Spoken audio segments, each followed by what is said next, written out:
Ninguém quer uma velha como você atrapalhando nossa vida. Minha própria filha zombou, me humilhando na frente do noivo. O silêncio tomou conta da sala. Não derrubei uma única lágrima. Apenas me levantei devagar e sorri com calma. Olhei para ela de cima a baixo e joguei um documento na mesa. Quando lembrei a ela de quem era o nome na escritura do apartamento em que moravam, seu sorriso arrogante desabou em prantos na mesma hora. Eu estava de pé no meio da sala mais bonita que já vi na vida.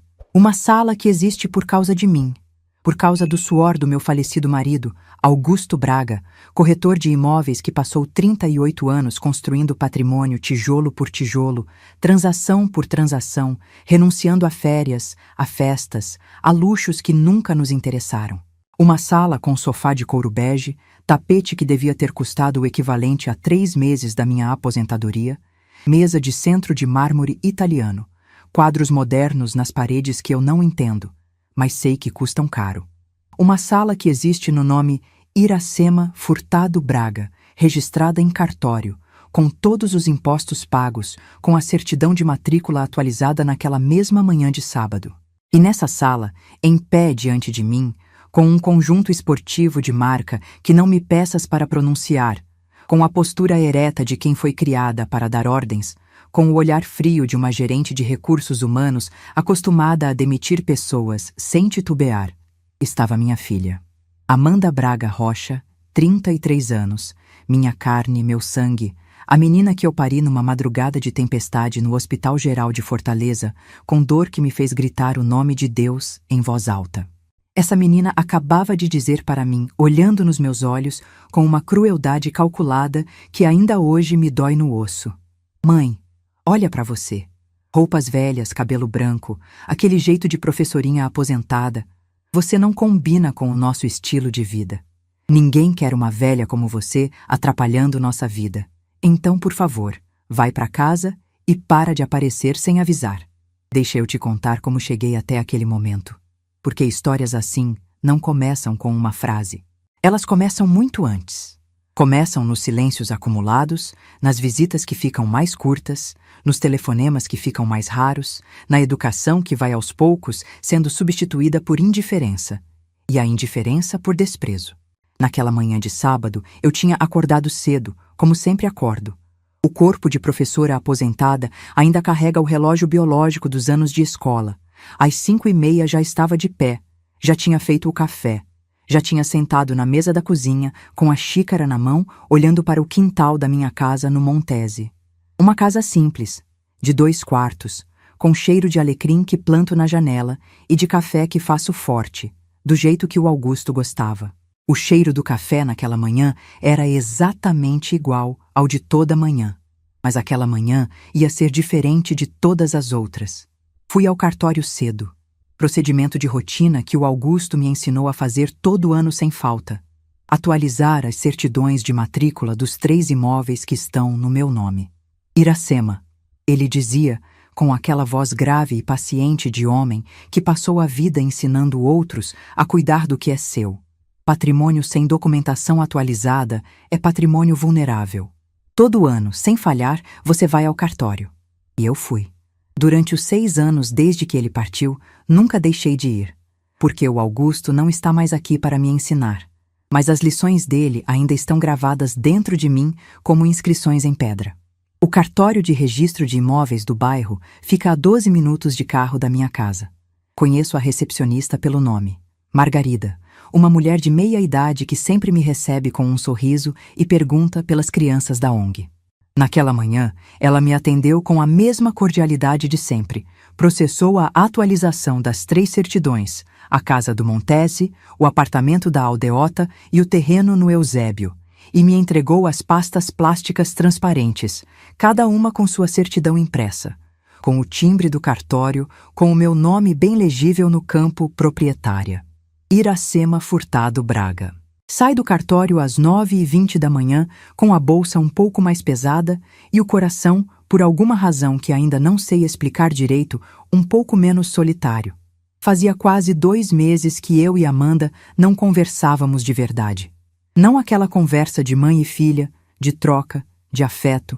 Nos falávamos pelo celular de vez em quando, Mensagens curtas, respostas monossilábicas da parte dela, perguntas sobre saúde que ela respondia com "tô bem" e nada mais. Naquele sábado de manhã, de posse das minhas certidões, passando pela Avenida Santos Dumont, no caminho de volta para o Montese, percebi que o apartamento da Amanda ficava a 15 minutos de distância. E senti uma coisa que as pessoas que não são mães talvez não entendam: aquela fome de estar perto. Não de resolver nada, não de cobrar nada, só de ver o rosto da filha, de sentar por meia hora numa sala e saber que ela está bem. Decidi parar. Não avisei. Sei que fui criticada por isso depois, inclusive pela Dulce, minha irmã, que disse que eu devia ter mandado mensagem antes. Mas quero ser honesta, foi intencional. Não porque eu queria criar uma situação, mas porque eu sabia lá no fundo que se avisasse, ela ia inventar uma desculpa para não me receber. E eu precisava de companhia da minha filha naquele dia. Precisava de um abraço. Tinha 70 anos, 6 anos de viuvez, uma casa cheirando a café sem ninguém para tomar junto. Fui. O condomínio Edifício Solares tem portaria com interfone. O porteiro me conhece, já me viu outras vezes, sabe que sou mãe da moradora do apartamento 702. Me deixou passar sem chamar de cima. Subi de elevador, caminhei pelo corredor forrado de carpete bege, parei diante da porta do 702 e toquei a campainha. Enquanto esperava, percebi que podia ouvir vozes do lado de dentro. A da Amanda, tensa, e a do Vinícius, mais baixa. Então a porta abriu.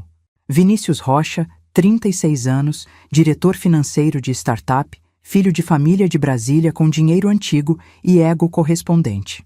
Alto, bem vestido mesmo numa manhã de sábado, bermuda de linho, camiseta de algodão grosso com logo bordado que eu reconheci como cara sem saber o preço exato, cabelo cortado na semana, unhas feitas, um homem que se cuida bem, que sabe que é bonito, que usa isso, me olhou com uma expressão que eu já conhecia. Não era hostilidade aberta. Era algo mais sutil e mais cruel. Era a expressão de quem olha para um objeto fora do lugar. Dona Iracema. Que surpresa! A frase foi dita com aquele tom que não é exatamente rude, mas não é exatamente gentil. O tom de quem está gerenciando uma inconveniência. Ficou parado na porta. Não me convidou para entrar. Seu corpo bloqueava sutilmente a passagem, como quem está esperando que o problema se resolva sozinho. Precisei ser eu a dizer: posso entrar? Só vim dar um oi para a Amanda. Entrei. A sala estava impecável, como eu já descrevi. Aquela sala que tem o cheiro de aromatizador de ambiente caro. Uma fragrância amadeirada e suave que não é desagradável, mas que parece projetada para impressionar, para sinalizar para os visitantes que aqui mora gente de posse. O tipo de cheiro que não é da casa, é da performance da casa.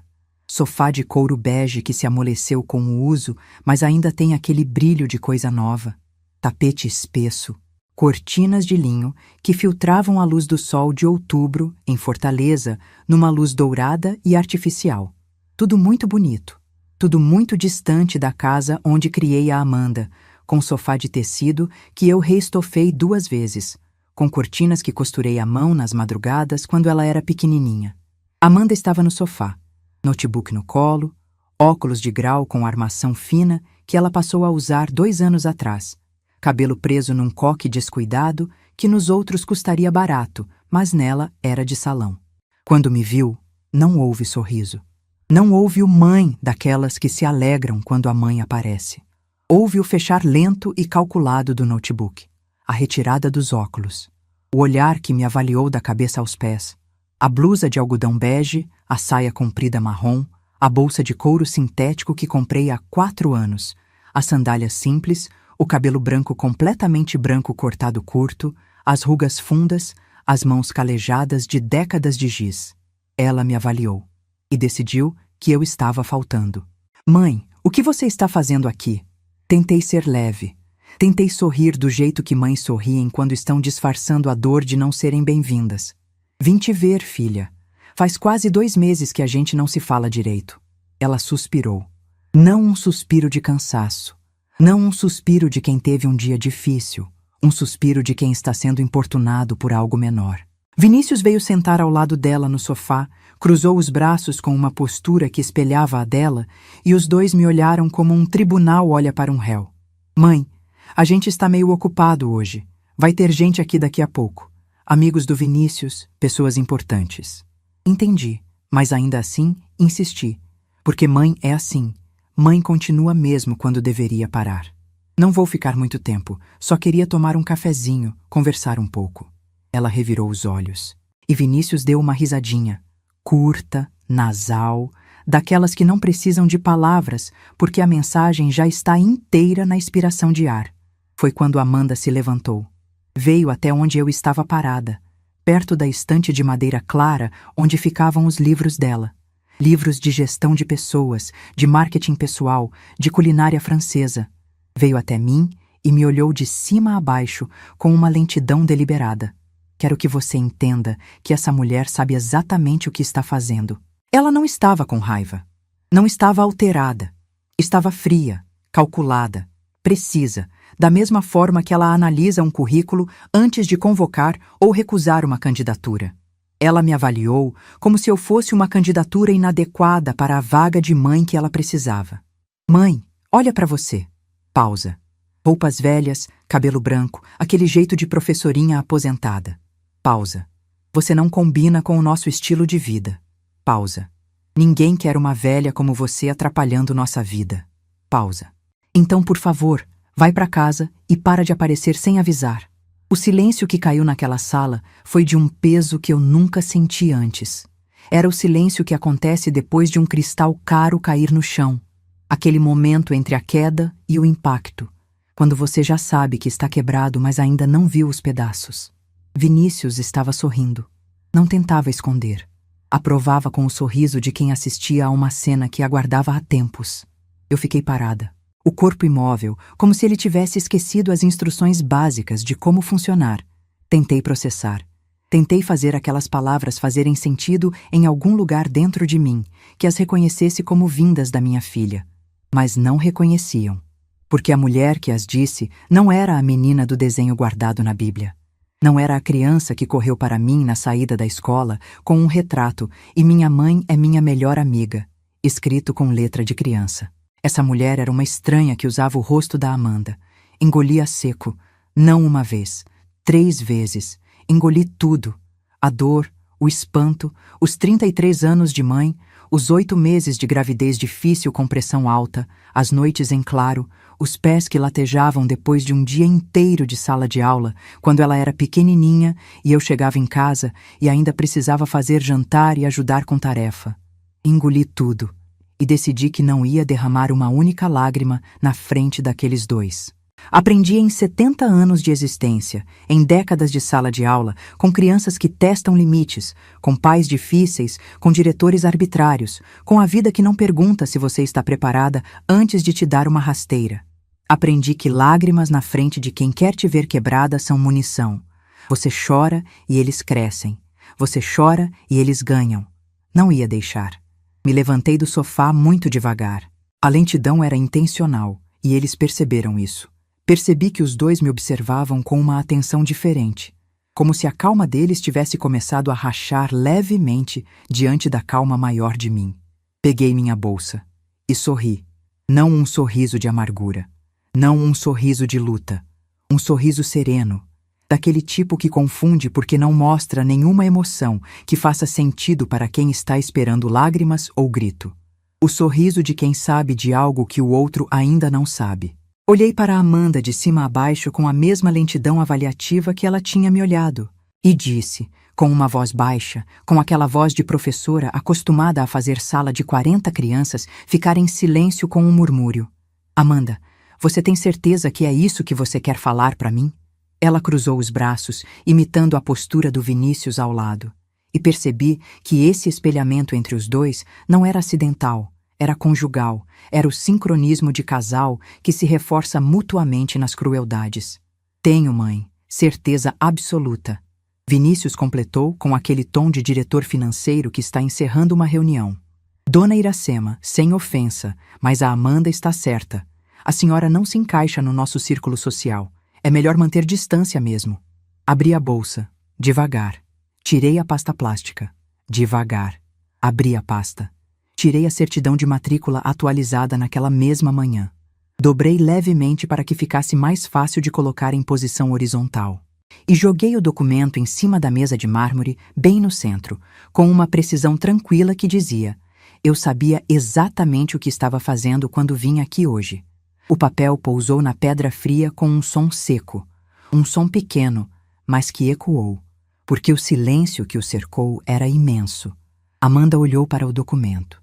Depois olhou para mim. A expressão dela começou a mudar. Não com a surpresa total de quem nunca soube, mas com algo mais perturbador. A expressão de quem apostou alto numa mesa de pôquer e acaba de perceber que o adversário tinha carta na manga desde o começo. O sorriso arrogante foi embora. No lugar dele, uma contração leve, mas perceptível nos lábios. O início do entendimento. Vinícius pegou o papel. Leu. Ficou pálido. Eu disse com a mesma calma de antes, com a mesma voz baixa e firme: esse apartamento onde vocês moram, esse apartamento de 120 metros quadrados na Aldeota, com 2 suítes, varanda gourmet, 2 vagas de garagem, nesse edifício aqui onde você recebe suas pessoas importantes. Esse apartamento está registrado no meu nome, desde 2015. Seu pai comprou como investimento, registrou no meu nome, e quando morreu, ficou para mim. Iracema Furtado Braga, proprietária. Está tudo ali. Pode ler o número do registro, pode ir ao cartório conferir se quiser. Eu espero. Antes de te contar o que aconteceu depois, porque aconteceu muita coisa, preciso te perguntar uma coisa honesta. Se fosse com você, se fosse a sua própria filha dizendo essas palavras e depois descobrindo que a casa onde ela vive está no seu nome, o que você faria? Você teria coragem de fazer o que eu fiz? Me conta nos comentários. Quero saber. Agora vem comigo, porque o que aconteceu depois foi maior do que eu esperava. Amanda começou a balançar a cabeça. Não com a negação de quem não sabia. Eu preciso ser precisa sobre isso, porque é importante para você entender o tamanho da traição.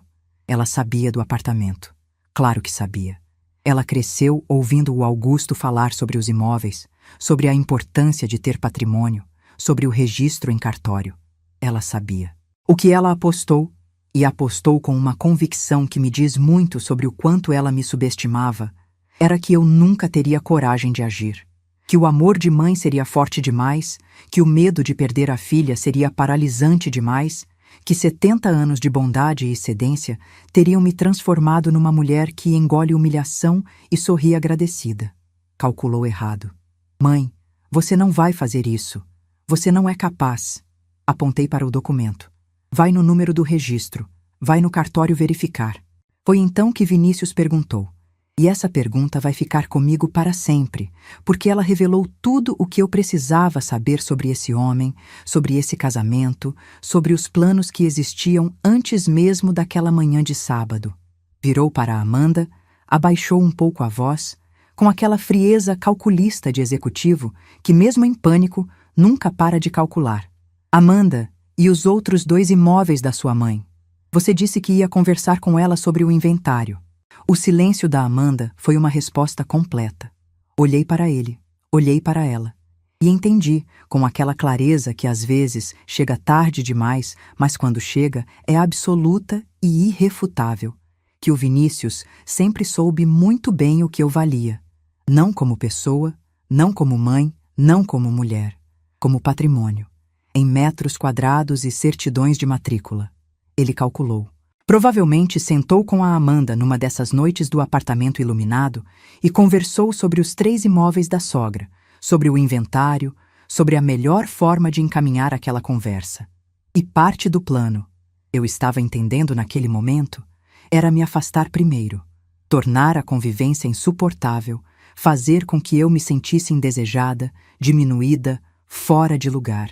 Até que eu, sozinha, desorientada, talvez pensando que a filha um dia voltaria se eu fizesse o que ela quisesse, cedesse com os documentos, ou assinasse algo, ou fizesse um inventário antes da hora. Mas você deixou a gente morar aqui sem...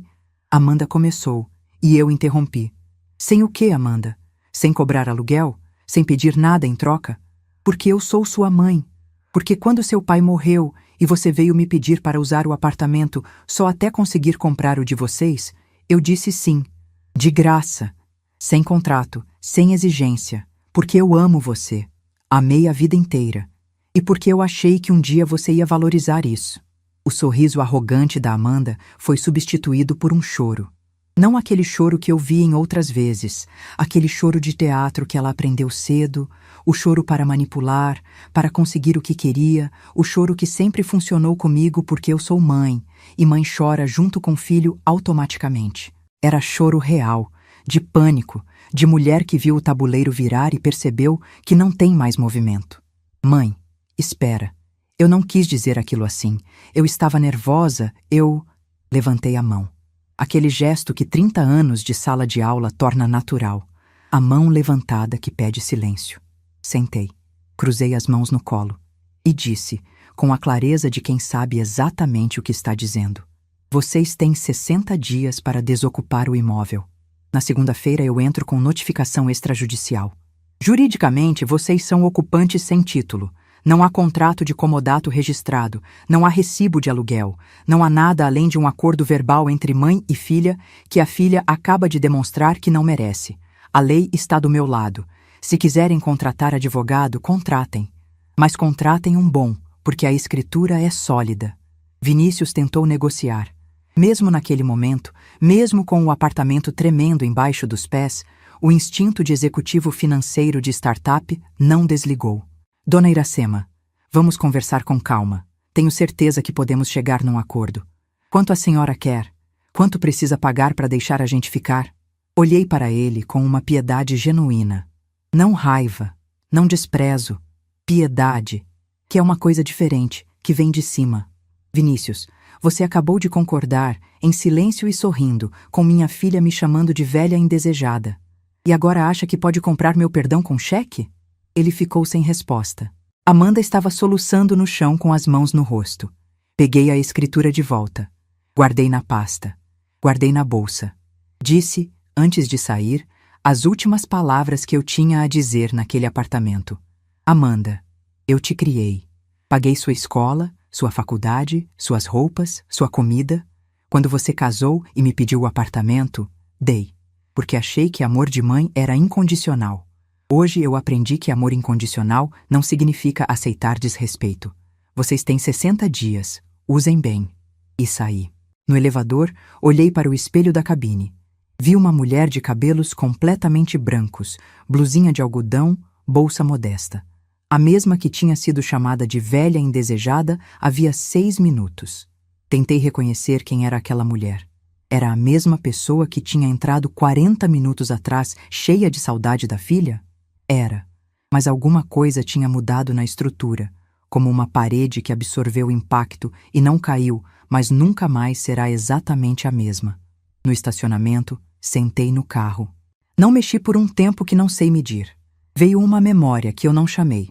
Amanda, com 6 anos, na saída da escola onde eu lecionava, correndo com um desenho na mão. Uma mulher de cabelo branco e uma menininha. E embaixo escrito com letra de criança irregular e apaixonada. Minha mãe é minha melhor amiga. Esse desenho está guardado dentro da minha Bíblia, dobrado com cuidado como se fosse documento sagrado, porque para mim era. Coloquei a testa no volante e chorei. Não o choro contido que guardo para as situações que precisam de força. Esse choro foi outro. Foi o choro que sai da parte mais funda do corpo, do lugar onde a gente guarda tudo que não conseguiu processar durante décadas. Chorei a mãe que eu fui, a filha que ela deixou de ser. Os 33 anos de distância entre aquele desenho de criança e essa tarde de sábado. Chorei até o corpo parar, não porque as lágrimas acabaram, mas porque em algum ponto no meio daquela dor, uma clareza fria e precisa foi tomando o espaço das lágrimas, como água fria que vai subindo devagar. Pensei no Augusto, na voz dele naquelas noites de conversa na cozinha, com o café ainda morno entre as mãos, conversando sobre as crianças, sobre a escola, sobre a vida. Ele tinha uma frase que eu ouvi tantas vezes que ficou gravada em mim como gravura em pedra. Iracema, bondade sim. Mas capacho, nunca. Bondade sim.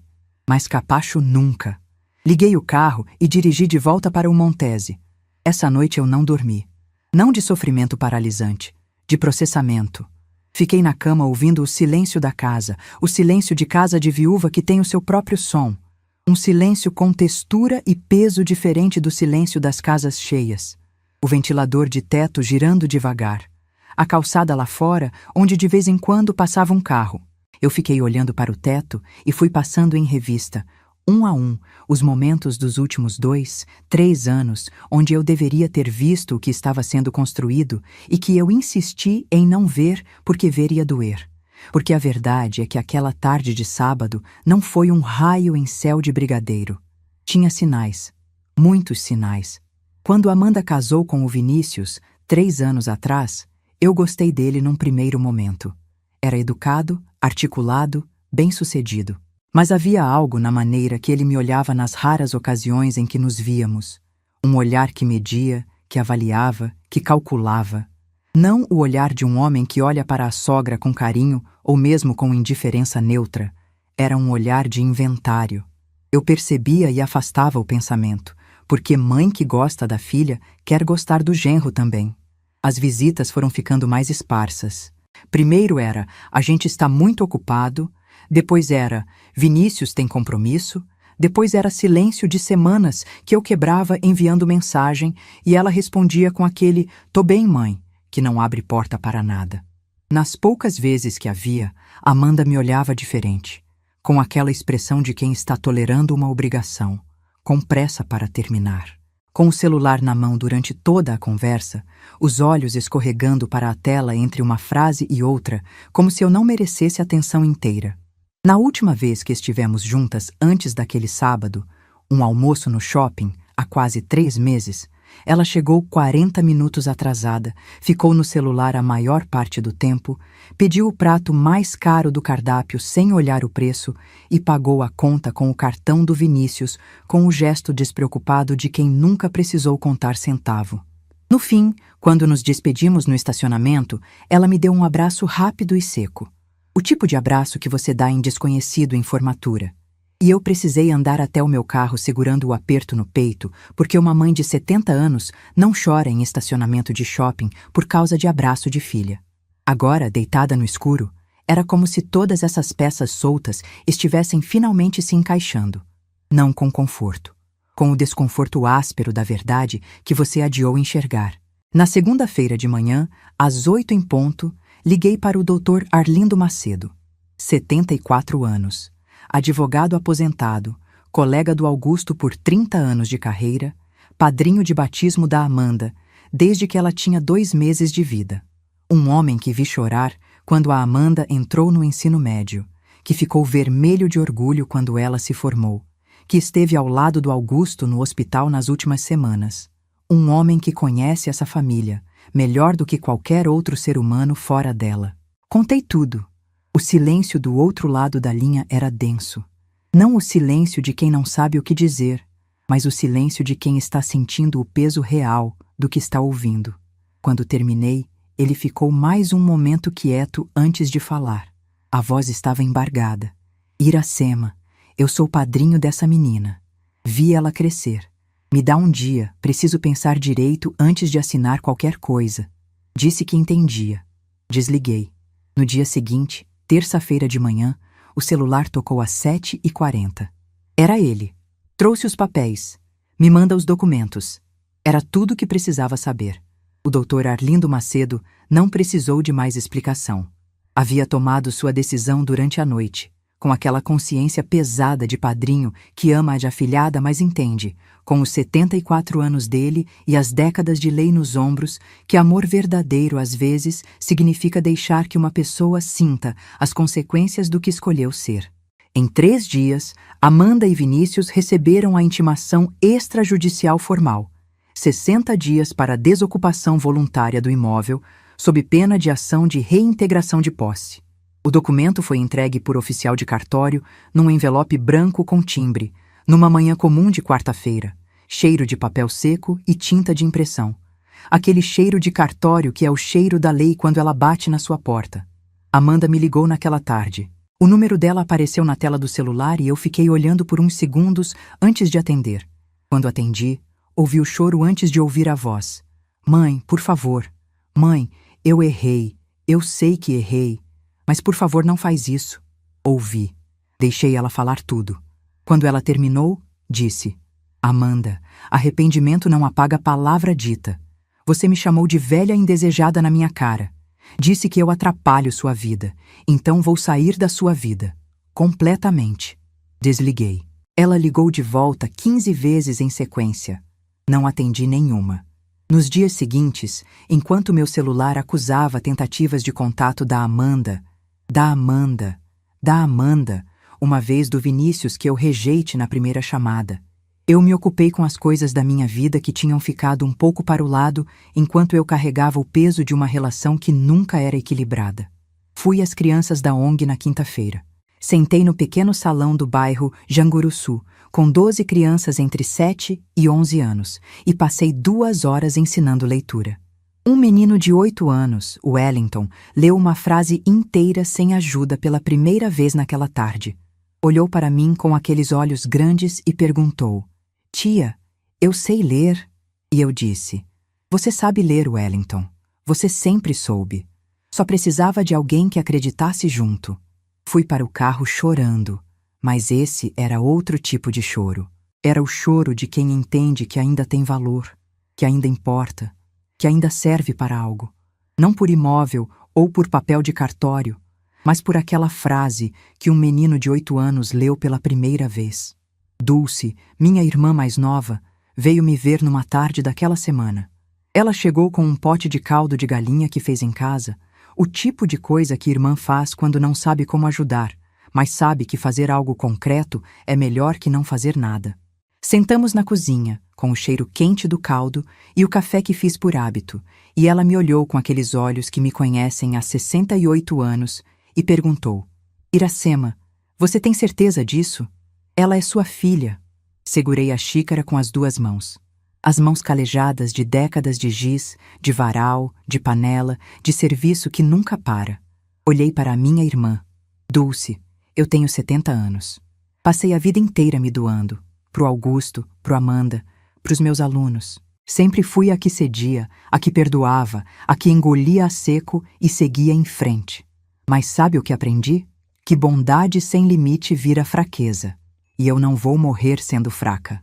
Dulce segurou minha mão por cima da mesa. Aquele aperto que irmã mais nova dá na mais velha quando quer dizer que está junto. Então eu te apoio. Até o fim. Tomamos o caldo. Ficamos 2 horas conversando. Sobre o Augusto, sobre a Amanda pequena, sobre as memórias que são nossa riqueza e que ninguém pode tirar. Janaína veio no sábado seguinte. 29 anos, assistente social, cresceu no bairro Bom Jardim, onde eu lecionei por 12 anos, numa turma de 3º ano, onde ela aprendeu a ler com as cartilhas que eu fazia à mão, porque a escola não tinha material suficiente. Uma moça de alma grande que me trata como segunda mãe, e eu a recebo com esse título com toda a honra que ele carrega. Quando contei a história, ela ficou tão indignada que as mãos tremeram. Tia Iracema, a senhora que me ensinou a ler, a senhora que pagou meu material escolar quando minha mãe não tinha. A senhora é a pessoa mais digna que eu conheço. As palavras dela não resolveram a dor, mas a dor, depois daquelas palavras, ficou com uma qualidade diferente. Ficou com companhia. Fui reconstruindo minha rotina dia a dia, tijolo por tijolo, no ritmo dos que sabem que reconstrução não é acontecimento, é processo. Voltei a caminhar pela manhã no Parque Adail Barreto. Próximo de casa, aquelas caminhadas que o cardiologista recomendou e que eu havia deixado de lado nos meses de angústia com a relação com Amanda. Voltei a almoçar com a Dulce aos domingos. Voltei a visitar o túmulo do Augusto às quartas-feiras, que era o dia que ele folga quando estava vivo e que eu transformei em dia de conversa com ele depois que morreu. Nesses encontros no cemitério São João Batista, eu contava tudo o que tinha acontecido, em voz baixa, para não incomodar os outros visitantes, olhando para a lápide de granito escuro com o nome dele. E em algum ponto dessas conversas, eu comecei a sentir que ele aprovava. Numa tarde de terça-feira, 3 semanas depois da intimação, estava tomando o café da tarde sozinha quando percebi que estava cantando. Baixinho, uma música antiga que eu nem lembrava de ter na memória, uma marchinha que minha mãe cantava quando varria o quintal lá em Quixadá, onde crescemos eu e a Dulce. Parei de cantar e fiquei escutando o silêncio depois, e percebi que o silêncio da casa, aquele silêncio que me pesava tanto nos primeiros tempos da viuvez, estava soando diferente agora. Não mais como falta, como espaço, como o silêncio de quem está em paz consigo mesma. Mas a paz, aprendi nessa vida, dura o tempo exato que precisa durar para que a próxima coisa aconteça. Numa tarde de quinta-feira, 5 semanas depois da intimação, 25 dias antes do prazo de 60 dias se encerrar, estava na varanda da casa tomando água de coco gelada quando meu celular vibrou. Uma mensagem de um número que não estava salvo. Abri sem esperar nada. Era um áudio. O número não tinha nome, mas a mensagem de texto junto dizia apenas: Dona Iracema, sou a porteira dos Solares. A senhora não me conhece de nome, mas me conhece de vista. Preciso que a senhora escute isso. Não sou de me meter, mas o que ouvi me pareceu importante demais para ficar quieta. Cliquei no áudio com o coração batendo de um jeito que não consegui regular. A gravação era de má qualidade. Tinha o ruído do ambiente. Vozes sobrepostas. Mas as palavras centrais, aquelas que importavam, dava para ouvir com clareza suficiente para que o sentido fosse inequívoco. Era a voz do Vinícius, grave, nítida, falando num tom de quem está discutindo o negócio. E o que ele estava discutindo não era o apartamento. Eram os outros 2 imóveis. A casa do Montese, o terreno no Eusébio. E o nome que aparecia na conversa não era o meu. Era de um advogado que eu não conhecia. A tranquilidade que eu tinha construído nas últimas semanas estilhaçou. Isso não era só sobre o apartamento da aldeota. Tinha algo maior acontecendo.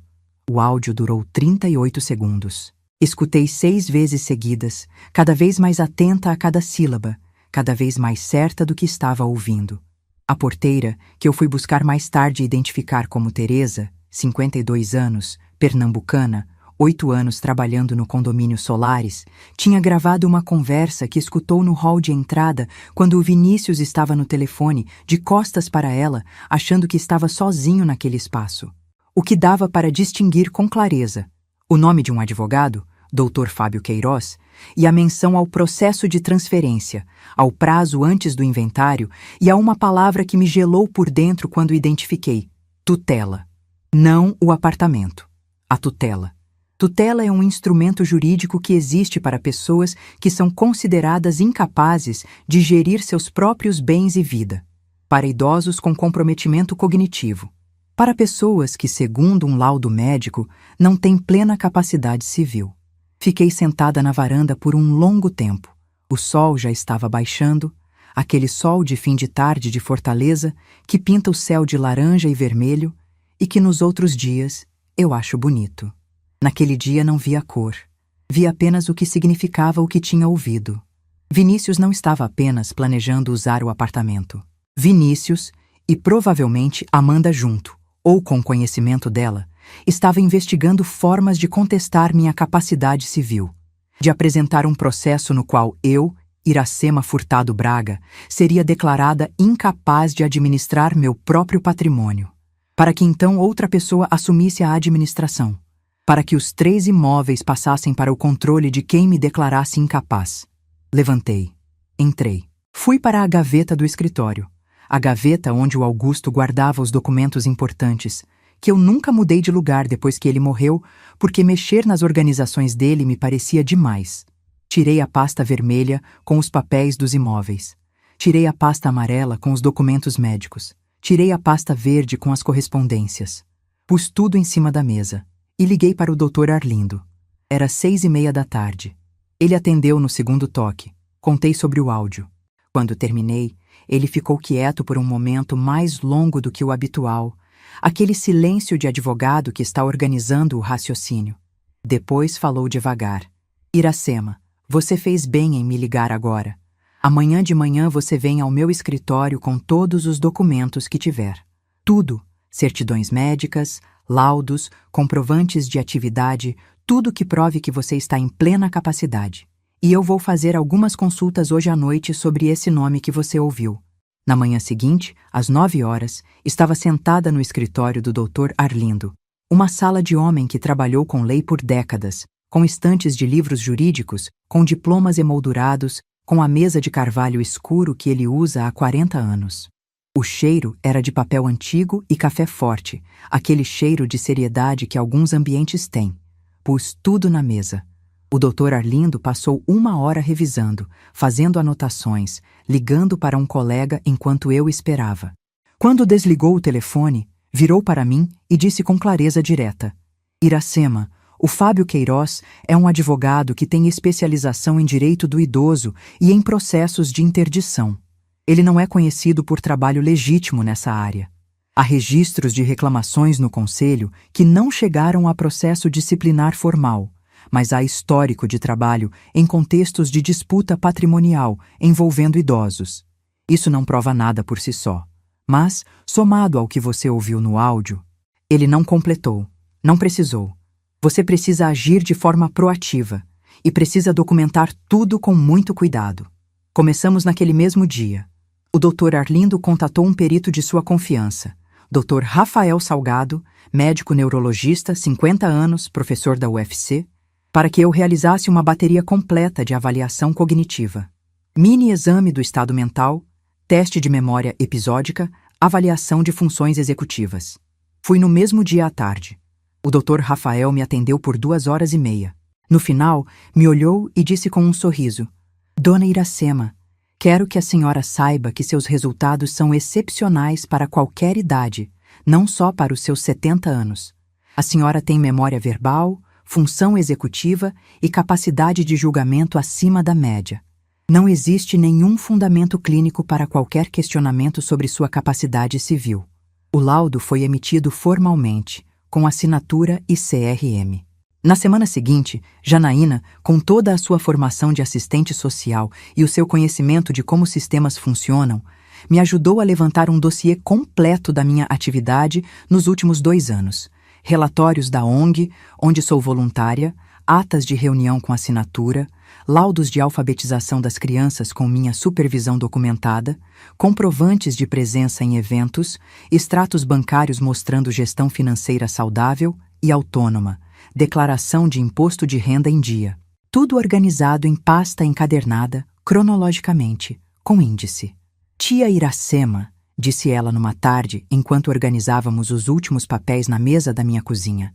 Isso aqui é um retrato completo de uma mulher em plena atividade. Ninguém olha para isso e pensa em incapacidade. Isso aqui é evidência de vitalidade.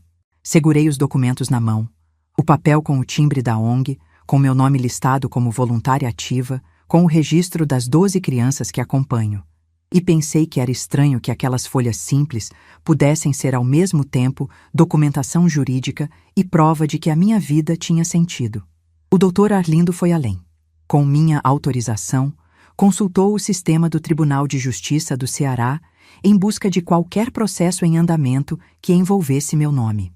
Nada havia sido protocolado ainda, o que significava que ainda estávamos na fase de planejamento do Vinícius, não de execução. Estávamos na frente, mas só por enquanto. Foi Janaína quem, numa tarde enquanto tomávamos café, disse a frase que mudou o direcionamento de tudo. Tia, a senhora tem provas do imóvel, tem o laudo médico, tem o dossiê de atividade, mas tem prova do que o Vinícius estava planejando? Porque sem isso, a defesa dela vai dizer que foi tudo mal entendido. Eu a olhei. Ela continuou. Precisamos de mais. Precisamos saber com quem ele está conversando, o que está sendo combinado. Precisamos de elementos que mostrem que houve planejamento deliberado, não impulso. Ela tinha razão, completamente razão. A assistente social que cresceu na periferia, sabendo que sobreviver exige estratégia, me ensinava, naquele momento, a pensar como estrategista. Tornei-me invisível para eles. Amanda me enviava mensagens pedindo que eu respondesse. Respondi algumas, curtas, neutras, sem revelar nada. Aceitei um convite dela para um café rápido, numa tarde de quarta, numa padaria do Meireles. Fui. Ela chegou sozinha, sem o Vinícius. Estava mais simples, mais contida do que eu a havia visto em meses. Conversamos por 40 minutos sobre nada que importasse, mas eu observei. E num determinado momento, ela disse, passando a mão no cabelo com um gesto de quem está tentando parecer casual: Mãe, o Vinícius estava pensando. A gente queria te propor contratar uma assessoria para ajudar a gerenciar seus imóveis. Fica mais fácil para você, né? Com a idade, não deixei a frase terminar. Sorri, disse. Que cuidado, filha. Vou pensar. Paguei meu café e saí. No carro, tirei o celular do bolso. Porque eu havia entrado naquela padaria com algo que Amanda não sabia: o aplicativo de gravação ativo. A conversa inteira, incluindo a sugestão de assessoria para gerenciar os imóveis, estava gravada. Enviei imediatamente para o Dr. Arlindo. Nas 2 semanas seguintes, com a ajuda de Janaína e com as orientações precisas do doutor Arlindo sobre o que era legal registrar e como fazê-lo, montei um arquivo completo: a gravação da padaria, o áudio enviado pela Teresa, um print de uma conversa por WhatsApp onde Amanda me sugeria conversar sobre o futuro dos imóveis, e um documento assinado pela própria Teresa relatando o que havia testemunhado no hall do condomínio. O doutor Arlindo revisou tudo e disse: Iracema, você tem material suficiente não apenas para se defender de qualquer processo de interdição, mas para demonstrar que houve planejamento deliberado para lesar seus interesses patrimoniais. Existe uma base aqui para medidas ativas. Perguntei o que significava medidas ativas. Ele sorriu. Aquele sorriso de advogado veterano que ainda encontra satisfação quando a lei funciona do lado certo. Significa que agora é você que convida eles para conversar. Fui para casa e escrevi um bilhete à mão, com minha letra de professora. Aquela letra grande e legível que 30 anos de lousa cultivaram. Endereçado a Amanda Braga Rocha e Vinícius Rocha. O texto era simples. Gostaria de conversar com vocês sobre questões importantes relativas aos imóveis e ao nosso relacionamento. Proponho nos reunirmos no próximo sábado, às 14 horas, na minha casa no Montese. Por favor, confirmem presença. Iracema. Enviei por mensagem e por carta registrada. Amanda respondeu em 40 minutos. Estaremos lá, mãe. Na sexta-feira, antes do sábado do encontro, não dormi até meia-noite. Não de angústia, de preparação. A mesa da sala estava coberta com os documentos organizados em 3 pastas encadernadas. A pasta vermelha com as certidões dos 3 imóveis, a pasta preta com o laudo do Dr. Rafael e o dossiê completo de atividade. A pasta marrom com as gravações transcritas e as provas do que tinha sido planejado. Ao lado, uma cópia da notificação extrajudicial já protocolada referente ao apartamento da aldeota, com o prazo de 60 dias, da qual restavam 22 dias. O Dr. Arlindo estaria ao telefone, disponível para ser chamado a qualquer momento. Janaína ficou de passar às 11 horas para checar tudo comigo antes deles chegarem. A Dulce ficou de estar em casa, por precaução, não na minha. Ela respeitou minha decisão de fazer isso sozinha, mas ficou a 10 minutos de distância com o celular na mão. Sábado de manhã, acordei às 5h30. Fiz café. Sentei na mesa da cozinha com a xícara nas mãos e fiquei em silêncio por um longo tempo, olhando pela janela para o quintal, onde o alecrim estava com as flores pequenas e lilás da estação. Pensei no Augusto. Pensei em toda a minha vida antes daquela manhã. Pensei nos meus alunos, em 30 anos de sala de aula, em Wellington, lendo a frase pela primeira vez. Pensei na Dulce segurando minha mão por cima da mesa de cozinha. Pensei no Dr. Arlindo que leu os documentos na noite antes de dizer sim. Pensei em Janaína, organizando laudos com cuidado de quem sabe que os detalhes salvam. E pensei, por último, em Amanda, com 6 anos no desenho guardado na Bíblia. Coloquei a xícara na pia. Lavei. Enxuguei as mãos naquela toalha de listras que o Augusto gostava. E fui me arrumar para receber minha filha. Janaína chegou às 11. Revisamos tudo juntas em 40 minutos. Cada pasta na ordem certa, cada documento numerado, a gravação disponível no telefone caso precisasse ser reproduzida.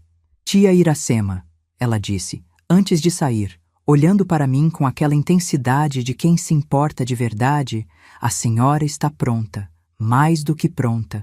Abraçou-me com força. Saiu. Às 14 em ponto, a campainha da frente tocou. A casa estava como sempre está. Simples, limpa, cheirando a café que eu tinha colocado fresco faltando 10 minutos para as 2. A mesa da sala estava posta com 3 cadeiras, as pastas no centro, um copo d'água para cada um. A iluminação era a luz natural da janela que dá para a rua. O sol de outubro entrando pelas venezianas abertas e fazendo listras douradas no chão de cerâmica que eu esfrego toda semana com as minhas próprias mãos. Minha casa simples. Minha casa com cheiro de alecrim e café. Minha casa que é exatamente o que é, sem desculpa e sem performance. Fui até a porta. Abri. Amanda estava com uma blusa branca simples e calça jeans. Cabelo solto. Menos maquiagem do que de costume. Com um ar de quem dormiu mal. Vinícius estava ao lado dela, de camisa polo e calça social, expressão de quem está indo a uma reunião de negócios. Aquela postura ligeiramente defensiva de homem que foi convocado para algo que não controlou. Os dois me olharam. Eu os olhei. Disse, com a calma que tinha estado praticando desde que acordei: entrem. Entraram. Sentaram nas 2 cadeiras que eu tinha posicionado do lado oposto ao meu. Viram as pastas no centro da mesa. Viram o copo d'água. Sentiram, sem que eu precisasse dizer nada, que aquilo não era uma visita de família. Sentei. Cruzei as mãos na frente das pastas. E deixei o silêncio fazer o trabalho por um momento. Porque silêncio antes de fala tem peso. E eu queria que os dois sentissem esse peso antes de ouvirem uma palavra. Obrigada por terem vindo, disse, finalmente, com a voz uniforme. Sei que o sábado poderia estar sendo diferente para vocês, mas há coisas que precisam ser ditas com clareza, e preferi dizer aqui, em casa, do que em outro lugar. Vinícius foi o primeiro a abrir a boca. Dona Iracema, a gente entende que a situação do apartamento criou uma tensão muito grande, e a gente quer conversar sobre isso de forma adulta e chegar num acordo que seja bom para todo mundo. O tom era de executivo em mediação, aquele tom de voz baixa e controlada que aprende em treinamentos de negociação, que soa razoável, mas está sempre calculando. Sorri levemente. Ótimo. Então, vamos começar. Abri a pasta vermelha. Tirei a certidão de matrícula do apartamento da aldeota. Coloquei sobre a mesa, virada para eles. Vocês já conhecem esse documento. Apartamento de 120 metros quadrados, Rua dos Tabajaras, bairro Aldeota, Fortaleza. Proprietária, Iracema Furtado Braga. Registro atualizado. Pausa. Tirei a certidão do terreno do Eusébio. Coloquei ao lado. Terreno de 480 metros quadrados no Eusébio. Área que valoriza desde que o planejamento urbano do município foi aprovado, com valor de mercado atual estimado pelo ITBI em R$340 mil. Proprietária, Iracema Furtado Braga. Pausa. Tirei a certidão da casa do Montese. A casa onde estamos agora, imóvel quitado, 180 metros quadrados de terreno, construção de 90 metros quadrados, bairro Montese, Fortaleza. Proprietária, Iracema Furtado Braga. Amanda olhava para as certidões. Vinícius tinha a expressão do homem que foi ao encontro de uma negociação e percebeu que chegou sem as informações que achava ter. Abri a pasta preta. Esse aqui é meu laudo de avaliação neuropsicológica, realizado há 3 semanas pelo Dr. Rafael Salgado, neurologista, professor da Universidade Federal do Ceará. Funções executivas, memória episódica, capacidade de julgamento, orientação temporal e espacial. Tudo avaliado, tudo documentado.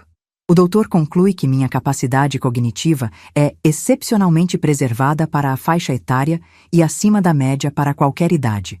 Há cópia aqui para cada um de vocês. Coloquei 2 cópias sobre a mesa. Menciono isso porque ficou registrado, numa conversa que vou mencionar mais tarde, o interesse em discutir a gestão dos meus imóveis com a minha idade, como justificativa. Quero que fique claro que minha capacidade civil é irrefutável e documentada. Vinícius ficou levemente mais pálido. Amanda virou para ele com uma expressão rápida que eu registrei. Abri a pasta marrom. Coloquei a folha com a transcrição do áudio gravado pela Teresa. No dia 15 de outubro, no hall de entrada do condomínio Edifício Solares, Vinícius Rocha foi gravado em conversa telefônica, na qual mencionou o nome de Fábio Queiroz, advogado com histórico de atuação em processos de interdição, em contexto que incluía os termos transferência, prazo antes do inventário e tutela. Essa gravação foi feita por uma testemunha que prestou declaração assinada e que está disponível para ser ouvida em processo judicial se necessário. Vinícius abriu a boca. Fechou. Coloquei a segunda folha. Em 3 de novembro, numa conversa em padaria, Amanda Braga Rocha sugeriu que eu contratasse uma assessoria para gerenciar os imóveis com a minha idade. Essa conversa foi gravada com meu aparelho celular, dentro das limitações legais que permitem gravação de conversa da qual a pessoa é participante. A transcrição está aqui. O áudio está no meu celular e foi enviado ao Dr. Arlindo Macedo, meu advogado. O silêncio que se instalou naquela sala tinha uma qualidade diferente do silêncio do apartamento da aldeota naquele sábado de um mês atrás. Aquele silêncio tinha sido de choque. Este era de compreensão. A compreensão dos dois de que estavam numa sala onde a outra pessoa sabia mais do que eles imaginavam. Amanda disse, com uma voz baixa que mal reconheci. Mãe, eu não terminei. Disse sem alterar o tom. Há mais. Coloquei a última folha. Esta é a situação legal atual, conforme a avaliação do Dr. Arlindo Macedo, advogado com 40 anos de experiência em direito civil e imobiliário. Ponto 1. A notificação extrajudicial para desocupação do apartamento da aldeota está ativa, com prazo de 22 dias restantes. Se não houver desocupação voluntária, haverá ação de reintegração de posse, com todos os custos processuais arcados pelos ocupantes. Ponto 2. Qualquer tentativa de contestação de minha capacidade civil encontrará como resposta imediata este laudo médico, este dossiê de atividade e estas gravações que evidenciam o planejamento premeditado, o que pode configurar tentativa de lesão patrimonial mediante abuso. Ponto 3. Todas as cópias destes documentos estão em posse do Dr. Arlindo Macedo, em envelope lacrado, com instrução de protocolar na Promotoria de Defesa do Idoso, caso qualquer processo seja iniciado contra minha capacidade civil. Pausa. Resumindo, vocês planejaram tomar o que é meu. Planejaram de forma deliberada, com a ajuda de um advogado especializado, enquanto eu ainda estava de luto pela ruptura com minha filha. O que vocês não calcularam é que eu tenho 70 anos de experiência em observar seres humanos. Passei a vida em sala de aula, e professor aprende a ler gente. Vinícius respirou fundo. Quando falou, foi com aquela última cartada de quem ainda tenta reverter o jogo perdido. Dona Iracema, posso explicar. O Dr. Queiroz foi uma consulta exploratória, nada foi protocolado, a gente estava tentando entender as opções. Não há intenção. Vinícius, interrompi, ainda com a mesma calma. Você é diretor financeiro. Sabe que consulta exploratória, com advogado especializado em interdição, mencionando prazos e transferências, não é uma conversa casual. Não precisa me explicar, eu entendo muito bem o que é isso. Amanda estava com as mãos na mesa, olhando para elas. Não chorava. Estava além do choro naquele momento. Estava no lugar onde a pessoa entende que chegou num ponto sem retorno. Mãe, disse ela com a voz baixa. Eu soube da conversa com o Fábio Queiroz. Deixei ele ligar. Achei que ia ser a melhor saída para todo mundo. Olhei para ela por um longo tempo. Minha filha, 33 anos. Aquela menina que eu carregava no colo, que tinha os olhos do Augusto. Amanda, você me amou alguma vez? A pergunta saiu diferente de como eu a formulei mentalmente. Mais cansada, mais direta, mais verdadeira.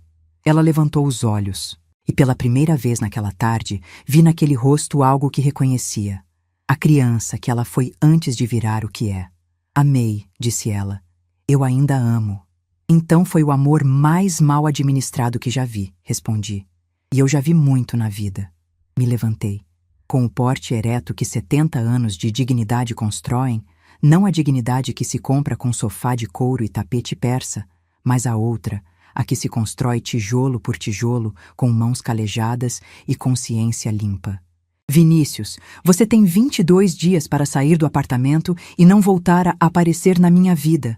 Não há negociação sobre isso. Virei para Amanda. Você, filha, vai precisar decidir que tipo de pessoa quer ser.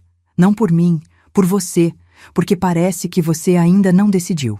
Peguei as pastas, guardei na estante. Podem ir. Não há mais nada a discutir aqui. Amanda levantou. Vinícius levantou. Foram para a porta. Na soleira, Amanda se virou uma última vez, os olhos cheios. Mãe, e a gente? Tem saída? Olhei para ela com toda a honestidade que tinha. Isso é uma pergunta que só você pode responder e vai levar tempo para saber a resposta. Muito tempo. Ela saiu. Fechei a porta. Fui para a cozinha. Apoiei as mãos no balcão. Olhei pela janela para o quintal com o alecrim. E respirei. No 22º dia, Vinícius e Amanda saíram do apartamento da aldeota com uma mudança contratada às pressas. Levaram os móveis, as roupas, os quadros modernos, o tapete persa. Deixaram o cheiro do aromatizador e algumas marcas de prateleiras nas paredes. O imóvel ficou vazio, com aquela nudez característica de espaço que foi habitado e agora não é mais. Um vazio que não é o mesmo que vazio original, porque carrega a memória do que esteve ali. Fiz o imóvel ser vistoriado no dia seguinte. Pequenos reparos foram feitos nas 2 semanas seguintes. Em 45 dias, o apartamento estava anunciado. O casal de médicos que alugou, doutora Fernanda e doutor Lucas, ambos residentes no hospital de Messejana, pagam mensalmente R$ 8.500, valor compatível com o mercado do aldeota. Esse valor, por minha decisão formalizada em documento assinado, vai integralmente para a ONG do Janguruçu. O Augusto teria aprovado. Vinícius e Amanda foram morar num apartamento de 1 quarto no bairro Benfica, alugado, pelo qual pagam R$ 2.300 por mês. Soube pela Dulce, que soube por uma conhecida, que o casamento não sobreviveu à saída do apartamento. Quando a estrutura cedeu, o imóvel, a imagem, o plano financeiro que tinha a sogra como peça central, o que ficou entre os dois não era suficiente. Vinícius foi embora 3 meses depois do despejo. Voltou para Brasília. Amanda ficou no apartamento do Benfica, sozinha. Não sinto satisfação por isso. Quero ser honesta. Não é esse o sentimento. É algo mais próximo de tristeza. A tristeza de quem vê uma semente má crescer até destruir o jardim inteiro, inclusive a pessoa que plantou. Amanda destruiu o casamento, a imagem social que tinha construído, a relação com a mãe, a casa que morava, e descobriu, quando tudo desabou, que o que ficou era ela mesma, a Amanda antes do Vinícius e antes dos planos, e que essa Amanda ainda precisava ser construída. 3 meses depois do despejo, recebi uma carta. Amanda escreveu à mão, com uma letra que eu reconheci do tempo em que ela era criança fazendo lição. Contou que estava em terapia, que havia terminado o relacionamento quando percebeu que as primeiras palavras do Vinícius, quando saíram do apartamento, foram sobre os outros 2 imóveis. Não sobre onde iam morar, não sobre o casamento, sobre o futuro, sobre os imóveis. Que foi nesse momento que ela entendeu que havia casado com o espelho errado de si mesma, que pedia perdão, que um dia esperava me olhar nos olhos sem sentir vergonha. Guardei a carta dentro da Bíblia, do mesmo lado do desenho de criança.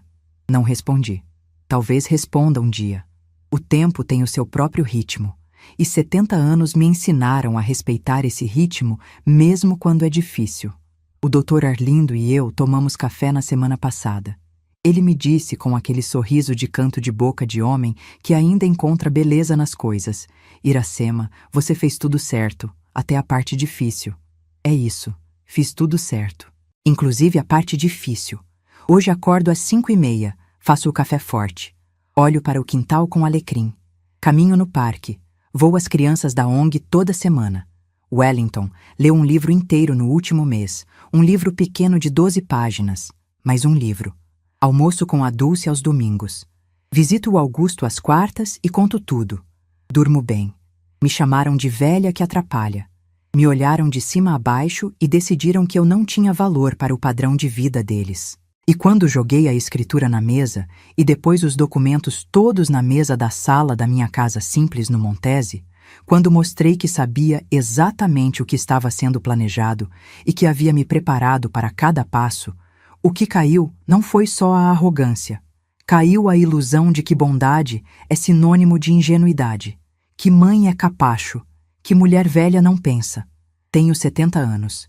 Tenho rugas fundas, cabelos brancos, mãos calejadas de tanto segurar giz. Passei a vida ensinando crianças a ler e escrever em escolas de periferia. Não tenho carro do ano, não tenho sofá de couro, não tenho imóvel na praia. Tenho dignidade construída ao longo de 7 décadas e 3 imóveis no meu nome, que vão continuar no meu nome enquanto eu viver, servindo ao que eu decidir que sirvam. A maior lição que essa história me deu não foi sobre imóvel, foi sobre o que acontece quando você para de terceirizar o seu valor para quem te ama. Quando você para de medir quanto vale pela quantidade de visitas que recebe ou de ligações que responde. Quando você entende que amor próprio não é egoísmo, é o alicerce sem o qual nenhum amor por outro ser humano consegue ficar de pé. Aprendi tarde, mas aprendi. Se essa história tocou algo em você, compartilha com alguém que precise ouvir. Inscreve no canal e ativa o sininho. Toda semana tem uma história nova de mulher que não ficou quieta. E clica na próxima história que está passando na tela agora. Ela é ainda mais forte do que essa.